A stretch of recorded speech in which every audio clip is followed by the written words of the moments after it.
दोस्तों, मेरा नाम खुशी है और मेरे पति विदेश में नौकरी करते हैं। इस वजह से पति की कमी हमेशा मुझे खलती थी, जिन्हें देखकर मेरे अलग अलग वीडियो देखती रहती थी। लेकिन ये मन में कई तरह की भावनाएं उमड़ती थी। लेकिन मुझे समझ नहीं आता था कि अपनी इच्छाएं कैसे पूरी करूं। बाद में मेरा ध्यान मेरे देवर की तरफ गया। वह देखने में बहुत ही सुंदर और जवान है, लेकिन वह उन्हा का लगता है। मैंने सोचा कि अगर मेरे पति यहाँ नहीं हैं तो मैं उससे अपनी ज़रूरतें पूरी करवा लूँ। आखिर मेरी कई ऐसी इच्छाएं हैं जो पति के न होने से अधूरी रह जाती हैं। हर रात बेचैनी में बितानी पड़ती थी। मैंने सोचा कि अपनी ज़रूरतें देवर से पूरी करवा लूं।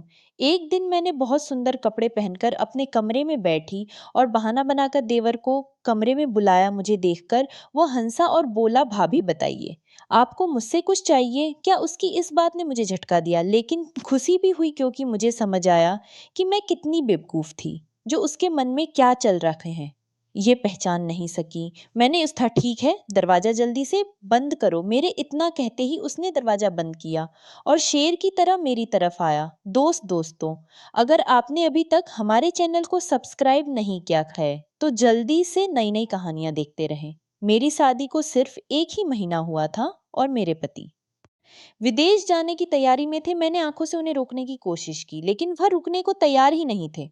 मेरी इच्छाएं अब भी अधूरी ही थी। मेरी साथ शादी को 25 साल हो चुके हैं। मुझे 22 साल की उम्र से ही शादी की बहुत इच्छा थी। मैं उन लड़कियों में से एक थी जो कम उम्र में ही इस तरह के वीडियो देखने की आदत डाल लेती हैं। स्कूल और कॉलेज में लड़कियां मजाक में एक दूसरे को ऐसे वीडियो दिखाती थी, लेकिन मैं उन्हें देखने के बाद खुद को कंट्रोल नहीं कर पाती थी। इस वजह से मेरे मन में शादी का सपना और गहरा हो गया। मैं बहुत सुंदर नहीं थी, इसलिए जब भी मेरे लिए रिश्ते आते तो लड़के मुझे नाप करके लौट जाते। इससे मेरा दिल बहुत टूटता था। जितनी मेरी शादी की इच्छा बढ़ती, उतनी ही मेरी शादी में देरी होती। काफी समय बाद मेरे माता पिता को एक रिश्ता मिला और उन्होंने तुरंत हाँ दी। लड़की माँ को भी शादी की बहुत न जल्दी थी और जल्दी थी। मुझे भी। इस वजह से एक महीने के अंदर ही मेरी शादी तय हुई। मैं अपने पति को पाकर बहुत खुश थी, लेकिन यह खुशी मानो नाराजगी बन गई, क्योंकि कुछ ही दिनों में मुझे पता चला कि मेरे पति विदेश में नौकरी कर लिए रहते हैं और उन्हें बहुत कम छुट्टियां मिलती हैं। यह सुनकर मेरी खुशी को धक्का लगा। एक महीने बाद वो फिर से विदेश जाने वाले थे। यह सुनकर मेरा दिल बहुत दुखा। मैं बहुत बेचैन हो गई और वहीं रोने लगी। मैं रोते हुए कहने लगी, यह क्या बात हुई? अगर तुम्हें विदेश में ही रहना था तो फिर शादी क्यों की? वे बोला, मेरे भाई बहन अभी छोटे हैं। जब तक मेरे भाइयों में से कोई पढ़ाई पूरी करके खुद का खर्च नहीं उठाता, तब तक घर की सारी जिम्मेदारी मुझ पर ही है। मैं दुबई में सीमेंट बनाने का काम करता था, लेकिन वहां पर्याप्त कमाई नहीं होती थी, इसलिए मैं सदी अरब गया। वहां मैं इतनी कमाई करता हूँ कि घर में पैसों की कमी महसूस नहीं होती। मैंने कहा, तो फिर मुझे अपने साथ क्यों नहीं ले जाते? उसने कहा, ये इतना आसान नहीं है। मेरा वहां अपना घर नहीं है और किराया बहुत महंगा है। हम एक लोग एक ही कमरे में रहते हैं, वही किसी तरह गुजारा करते हैं। उसने कहा, मैं साल में सिर्फ एक बार घर आता हूँ, वो भी सिर्फ एक महीने के लिए। यह सुनकर मुझे बहुत बुरा लगा। मेरे पति पर गुस्सा भी आ रहा था।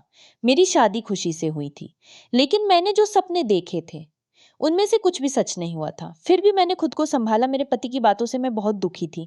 तुमने कभी मुझसे खुलकर नहीं की या अपनी परेशानियां साझा नहीं की, फिर भी मैं सब सहन करती रही। मेरे पति ने मेरे परिवार वालों की मर्जी से शादी की थी, लेकिन मेरे रोने या नाराज होने का उस पर कोई असर नहीं हुआ। वह सऊदी अरब चला गया और मैं फिर अकेली रह गई। रात को मुझे नींद नहीं आती थी और पति के साथ बिताए गए पल मुझे याद आते थे। दिन किसी तरह कट जाते, लेकिन पति से ज्यादा बात नहीं होती थी।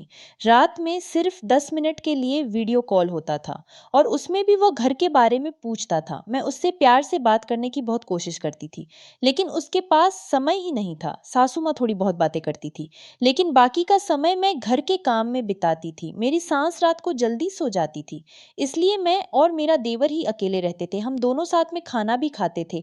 मेरा देवर बहुत ही सुंदर लड़का था। वो मुझे हमेशा अपनी की मजेदार बातें सुनाया करता था, लेकिन उसकी बातों में मुझे ज्यादा दिलचस्पी नहीं होती थी। रात होते ही मैं अपने मोबाइल पर अलग अलग फिल्में देखने लगती थी। देखते देखते मुझे नींद आ जाती थी। सुबह उठने पर रात में देखी गई सारी बातें मेरे दिमाग में घूमने लगती थी। मैं किचन में काम कर रही थी, दोपहर के खाने की तैयारी कर रही थी। काम करते वक्त भी मेरे दिमाग में रात के वो दृश्य घूम रहे थे। मैं किचन में बैठी और सोचा कि वो फिल्म फिर से देखूं। सब कुछ भूलकर मैंने वो वीडियो देखना शुरू कर दिया। अचानक मुझे महसूस हुआ कि कोई मेरे पीछे खड़ा है। मैंने पीछे मुड़कर देखा तो मेरा देवर खड़ा था, वो भी वो वीडियो देख रहा था।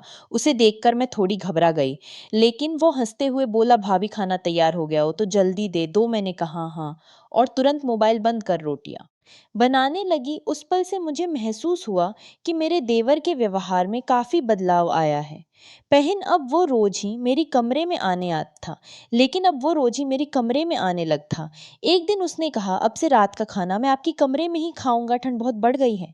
मेरी सासू माँ ठंड के मौसम में ज्यादातर अपनी कमरे में ही रहती थी। पहले वो वही खाना मंगवा लेती थी। मैंने उनके लिए खाना दिया और अपनी कमरे में गई तो देखा कि मेरा देवर मेरा मोबाइल चेक कर रहा था। उसने मोबाइल की पूरी हिस्ट्री देख ली थी।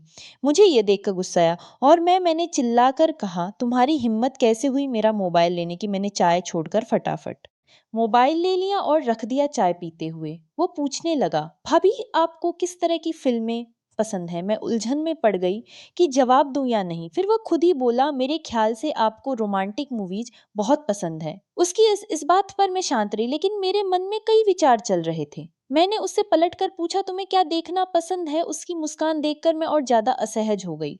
वो आगे बोला, आप मुझे दोस्त मान सकती हैं। भाभी देवर का रिश्ता ऐसा ही होता है ना। वैसे आपके पति आपको यहाँ अकेला छोड़ गए। उसकी इस बात से मेरा चेहरा लाल हो गया। मैंने कहा, मेरे दिमाग में बहुत सवाल है, तुम चाय पियो और अपने कमरे मैं जाओ। उसने ऐसा ही किया। अगले दिन मैं नाश्ता बना रही थी, तभी उसने अपनी कमरे से जोर से आवाज दी, भाभी। मैं जल्दी से उसकी कमरे में गई। वो शर्ट के बटन लगाते हुए बोला, भाभी इसका बटन टूट गया है, प्लीज इसे सिल दो, मुझे देर हो रही है। और बटन सिलने लगी, लेकिन वो मुझे बहुत ध्यान से देख रहा था, जिससे मुझे अजीब लग रहा था। मेरे चेहरे पर आई बालों की लट को उसने हल्के से कान के पीछे कर दिया। मैं घबरा कर पीछे हट गई। वो भो मैंने सिर्फ बाल हटाए हैं। मैंने जल्दी से बटन सिल दिया और वहां से भागकर अपने कमरे में आ गई।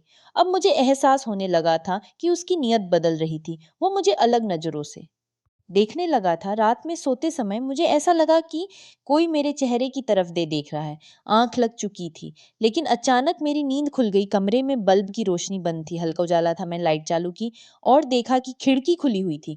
ये वही खिड़की थी जिसे मैं कभी नहीं खोलती। फिर वो खिड़की कैसे खुली रह गई, इस बात से मुझे हैरानी हुई। खिड़की बंद करने गई तो मुझे लगा कि कोई मेरे देवर के कमरे में चला गया, जिससे मेरे रोंगटे खड़े हो गए। शायद वो मेरा देवर ही था।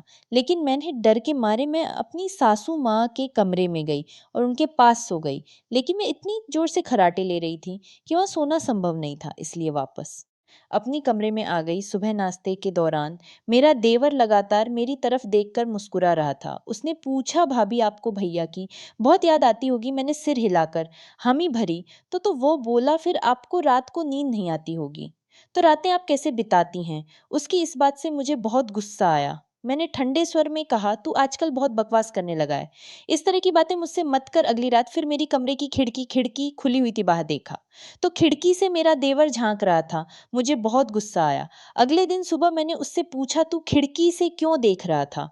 वो हंसकर बोला, भाभी आप सोते हुए बहुत खूबसूरत लगती हैं। यह सुनकर मेरा गुस्सा और बढ़ गया। मैंने उसे डांट कर कहा, अगर दोबारा ऐसा किया तो मैं तुम्हारी माँ से कह दूंगी। मेरी बात सुनकर वह चुपचाप गया। लेकिन उसी रात जब मैं सोई हुई थी तो मुझे ऐसा लगा कि कोई मेरे पास आकर लेटा हुआ है। जाकर देखा तो मेरा देवर मेरे बिल्कुल पास था। डर कर बोली, तू मेरी कमरे में क्या कर रहा है।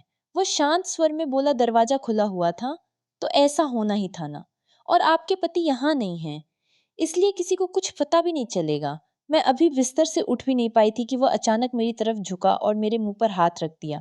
वो बोला, कोई भी दरवाजे से अंदर आ सकता है और तुमने ये दरवाजा मेरे लिए ही खुला छोड़ा था, है ना। अब इतना नाटक क्यों कर रही हो। सच कहूं तो मैंने उससे कभी इस तरह के धोखे की उम्मीद नहीं थी। मैं अपने देवर को छोटे भाई जैसा मानती थी, लेकिन हकीकत यह है कि देवर आग की तरह होता है और उससे दूर रहना बहुत ज़रूरी होता है। उस इंसान ने मेरा जीवन बर्बाद कर दिया, मैं रोती रही। लेकिन उस पर कोई असर नहीं हुआ, उसने अपना काम ना किसी पछतावे के पूरा किया और मुझसे कहा, "अगर कभी फिर मूड हो तो मुझे बता देना।" मैंने जवाब दिया, "तूने मेरे साथ ज़बरदस्ती की है, ये गलत है। भगवान तुझे इसकी सज़ा देगा।" इस पर वो बोला, "जैसे वीडियो और फ़िल्में तुम देखती हो, वह सब क्या है, भाभी आँखों का पाप तो तुम करती हो।" फिर मैंने किया तो। क्या गलती की है कहकर वह चला गया। मुझे कभी उम्मीद नहीं थी कि मेरे साथ ऐसा कुछ हो सकता है। मैंने तय किया कि यह बात अपने पति को बताऊंगी, लेकिन अब तक यह बात मैंने किसी को नहीं बताई थी। अचानक मेरी एक सहेली मुझसे मिलने आई। मैंने उसे अपनी पूरी कहानी बताई। उसने मुझे समझाया, तुझे शुरुआत से ही अपने देवर को इतनी आज़ादी नहीं देनी चाहिए थी। अगर तुमने यह बात अपने पति को बताई तो वे तुम्हें कभी ही गलत ठहराए, इसलिए इस बात को यहीं खत्म कर दे। मेरी सहेली ने मुझे सलाह दी कि मैं अपने पति से विनती करूं कि वह मुझे सऊदी अरब ले जाए, ताकि मैंने इस पर विचार किया और अपने पति से कहा कि अगर वो मुझे सऊदी अरब बुलाएंगे तो मैं ज़रूर आऊँगी। मेरे पति ने मेरी बात मानी और मुझे सऊदी अरब बुलाया। वहाँ मुझे एक स्कूल में शिक्षिका की नौकरी मिल गई। मैंने एक छोटा सा फ्लैट किराए पर लिया और भारत लौटने का विचार छोड़ दिया। मेरे जीवन में खुशी तब आई जब मुझे मन से संतोष हुआ कि मैं गलत रास्ते से बाहर निकल आई हूँ। मैंने अपने मोबाइल से सभी अनुचित वीडियो और फिल्में डिलीट कर दी। धीरे धीरे समय बीता और मेरे देवर की शादी का समय आ गया। जब मेरे पति भारत जाने को निकले तो मैंने कहा, मैं आपके साथ नहीं जा सकती, आप जाएं, मैं यहीं रहूंगी। मेरे पति अकेले ही भारत गए, लेकिन वह सिर्फ एक हफ्ते ही वहां रहे और तुरंत वापस आ गए। उन्होंने मुझसे कहा कि उन्हें मेरी बहुत याद आ रही थी, इसलिए वे लौट आए। 6 महीने बाद हमें खबर मिली किसी और आदमी के साथ रंगे हाथ पकड़ी गई है। यह सुनकर मेरे मन को बहुत संतोष मिला, क्योंकि जिसने मेरा जीवन बर्बाद किया था उसे आज भगवान ने सबक सिखाया। मैंने कभी धैर्य का दामन नहीं छोड़ा। कुछ समय बाद भगवान ने मुझे ताकत दी। जीवन कभी कभी ऐसे मोड़ पर आकर खड़ा होता है जहां इंसान को खुद पर भी विश्वास नहीं होता, लेकिन मैंने खुद को संभाला और अपने जीवन को नई दिशा दी। दोस्तों, यह थी आज की कहानी। इस कहानी के बारे में आपकी राय हमें कमेंट बॉक्स में ज़रूर बताएं। अगर आपको कहानी पसंद आई हो तो वीडियो को लाइक करें, शेयर करें और हमारे चैनल को सब्सक्राइब करना ना भूलें। साथ ही बेल आइकन दबाएं ताकि आपको नए वीडियो की जानकारी सबसे पहले मिले।